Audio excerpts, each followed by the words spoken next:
There's it's gonna be some wind today. I didn't feel like, no, I didn't plan this one. All right. I was actually pretty content just like being at home, vegging out.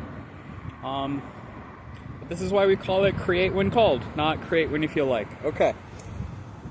There's noise, guys. Like, there's noise, there's wind, right? There's an active world. I promise you, this wasn't supposed to be like this today, but here we are. Okay.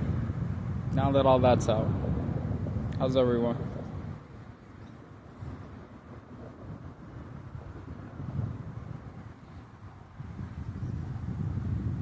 Okay.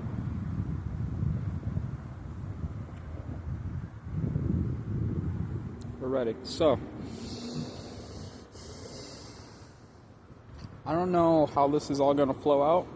Just let it happen, as it were. All right. But we're going to dig into a fun topic today. And that topic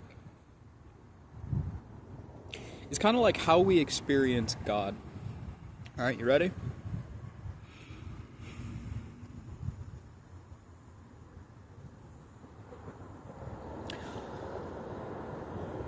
I don't know what's going to be most helpful, so forgive me for the pauses, but let's try it this way. Let's try it this way to start. I was not always religious. I think we've talked about this before, right?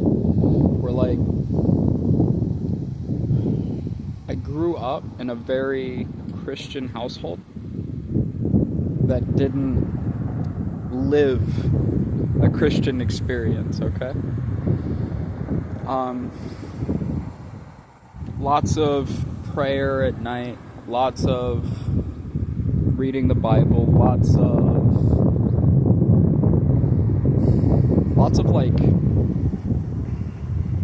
community, right? Like church community and fellowship and blah blah blah blah blah. But a lot of ego and humanness in it. So what I mean by that is a lot of times when we go to church, I shouldn't say a lot, from my experience when I went to church, right? There's a guy who's living his dream preaching, right? Living his dream, okay? Something south of a millionaire usually, right? There's tithes being given out, right? To help fund businesses, literal businesses, not donations to charity, not food pantries, actual businesses, right? Property management, right? Asset acquisition, some of these words that Judas would know, actually, and that is crazy. Anyway, dude, wow. When you realize something, anyway, it's fun. So that was kind of my intro to Christianity. It's fine. So that was my intro to Christianity, right?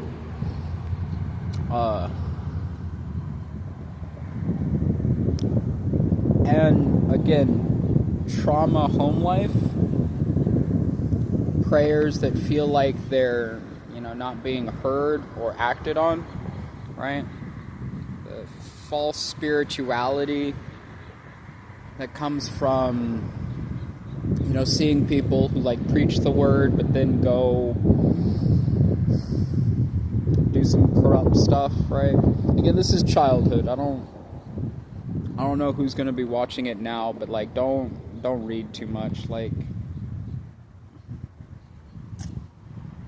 Some of the churches that I've gone to are definitely not what I just talked about, right? They're good, wholesome experiences with good, wholesome people.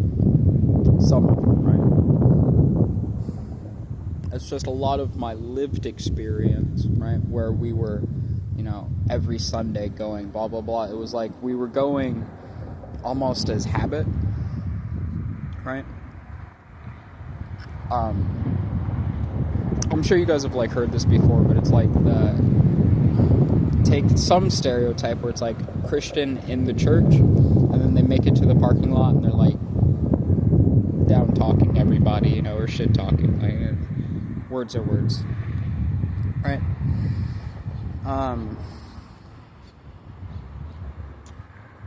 And that's not always true. This is a good segue. That's not always true, right? That like people are just experiencing God or just behaving properly, like just in that church building, and then they get to the parking lot and they're horrible. Like, that does happen. I've seen it happen. But I think more often, right, we're doing kind of like what this video is about today. We're encountering God through man instead of through God. Watch this. We hear, and I know y'all have heard it before, we hear that thought that like you're good in church, you're bad in the parking lot. We hear that. How many of you actually interact though with like a grip of people every day? Not your little group, not your little clique. I mean like strangers.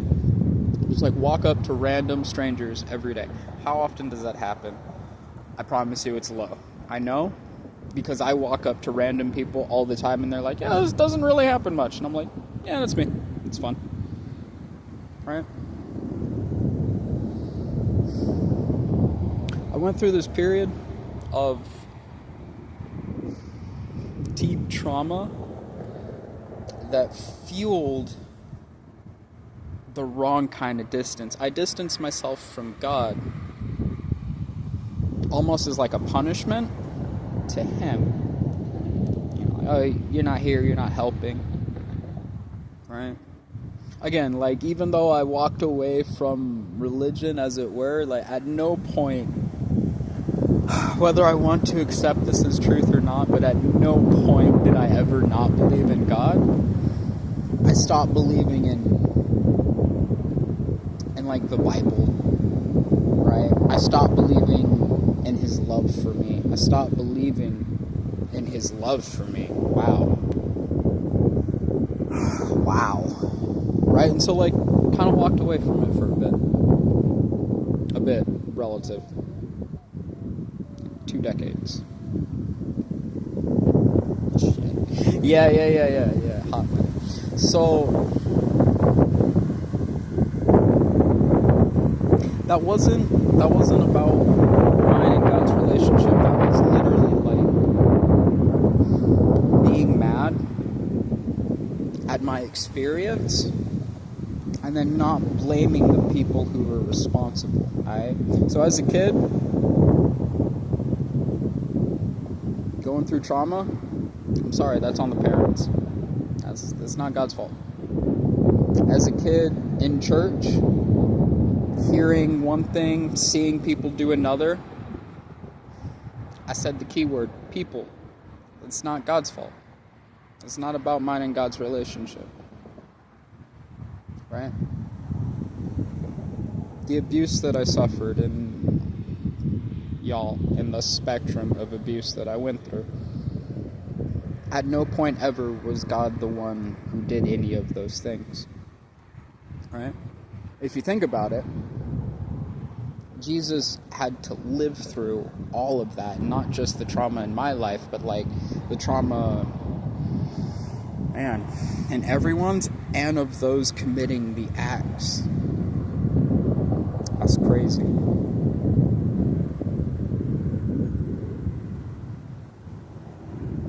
Our ultimate good guy, right? Our ultimate good guy, like our real Superman, Jesus, yeah, lived the pure life with love, and then at the very end of it took on the burden of everyone's fault and the highest act of love possible. Like, y'all,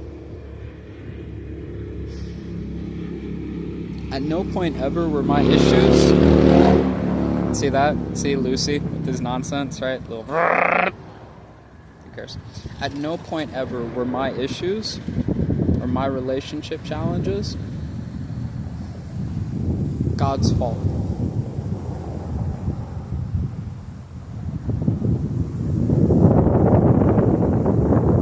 I punished myself, right? And I punished God through walking away, through allowing myself to believe that, like, because I was conned by man, that transcends reality, right? Like, it's cool to be able to realize this not what happened. Make sure you're putting your blame. I think if, like, I had to capstone a point, put your blame where your blame's supposed to go. Right? I think, and I'll give you, like, a little bit to lean on with that. So, I read the Bible. And when I read the Bible, I would read the Bible like it's a textbook, if you will. And then I would challenge that textbook against, like, you know, other things that I was learning at the time. Because, y'all, I lived the life of a sponge. Right? And there were moments, you know, like, so obviously there's the scientific, like, the world was created like 4 billion years ago. The universe, something like 14 billion insofar as we know, but, like, okay. And so that versus Genesis, it's like, well, science does things. Like, in my life, science does things, right? Like, the lights really do turn on. Okay. Cars really do start, right? Birds fly, and when we emulate their abilities, we are able to fly. So there must be some backing in science. So I was like, all right, well, anytime that there's disagreement, I'm just going to go with, you know, my visible proof or my visible source of reality. Until you understand that there's wiggle room at the highest levels of science. And, like, that's not really our conversation for today, but that's an important starting point for a lot of us who are in the spiritual journey without proper guidance, right? So, science versus Bible, science won a lot. Because I felt like the Bible's now the source of lie, yeah, I wouldn't lean on it. I got farther from God. Truths that were but assuredly brought up, right, in the church, I discounted or found a way to be able to discount it effectively in my head. That's cognitive dissonance, I believe, right? It all kind of turned one day. It's funny, like, so initially it really was that point that I reached in life where I was like, who's to blame for any particular, you know, series of events in my life? All right, past 18, that's your boy. That anything bad, that's me, right? If I'm in a situation I shouldn't be, something bad happens, what did I just say? I was in a situation I shouldn't have been in. That's on me. All right? Pre then, when I'm still someone else's responsibility or I'm still a dependent, yeah? Insofar as I don't have ability to leave a situation, that was someone else's fault. And I mean, like, I'm not actually going to expand that one. Nah, because what I don't want to do is, like, accidentally chariot victim blaming or something like that. We're not going there. This is not the point. I'm just going to tell you, like, learn to take accountability for stuff that happens to you, right? learn then also to put blame in the places where blame is supposed to go. Right? God is love. God didn't create anything to be absent of his love. And he made everything. Now, I really want y'all to think about that. Now, there are things we're not supposed to do, according to the Bible. And if you have ever listened to Jesus, you'll understand that if we start throwing rocks, everyone gets hit with them. Everyone. That means that no one is perfect. Not that everyone is a piece of shit and deserves eternal hellfire. Not that, choices that you feel like are core to you are inherently flawed. It's an allowance. It's supposed to be, without being mean to anyone, it's supposed to be an allowance of understanding for us that we all can improve. Do you understand? And then the tablets given to Moses, if y'all look at those, if you look at them, you'll see okay, these are the absolutes, right? Jesus highlights two.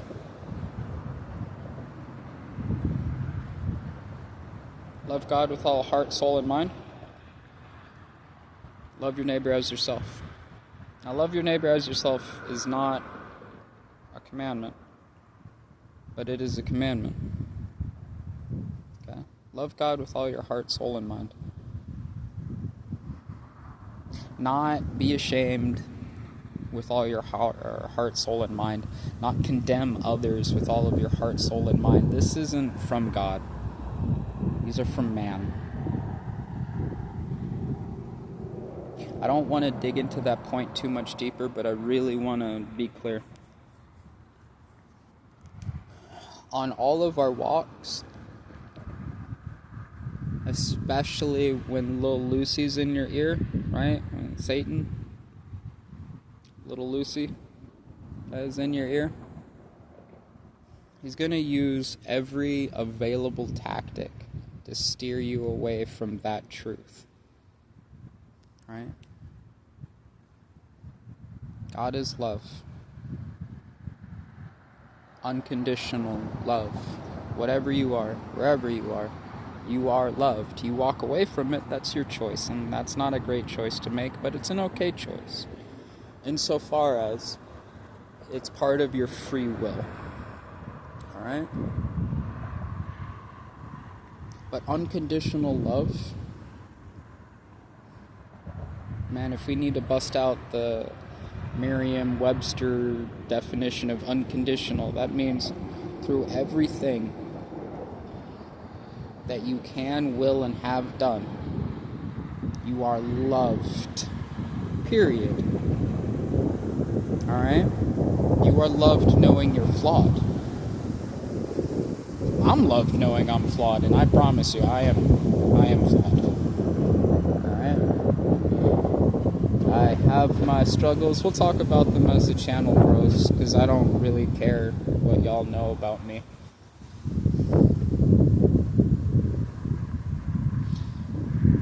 But I think that's it, guys. Alright? Strengthen your relationship with God. Strengthen your relationship with yourself. Strengthen your relationship with your neighbors. Alright? Because in doing those three things, you honor Christ, and you honor the Father, and you allow for the understanding of the Holy Spirit. Alright? Love God with all of your heart, soul, and mind. Love your neighbor as yourself. Your neighbor is kind of everything once you understand the Holy Spirit. Alright? Alright, y'all, that's it. Be safe out there. I love y'all. And I'm going to get back to having a lazy day, hopefully.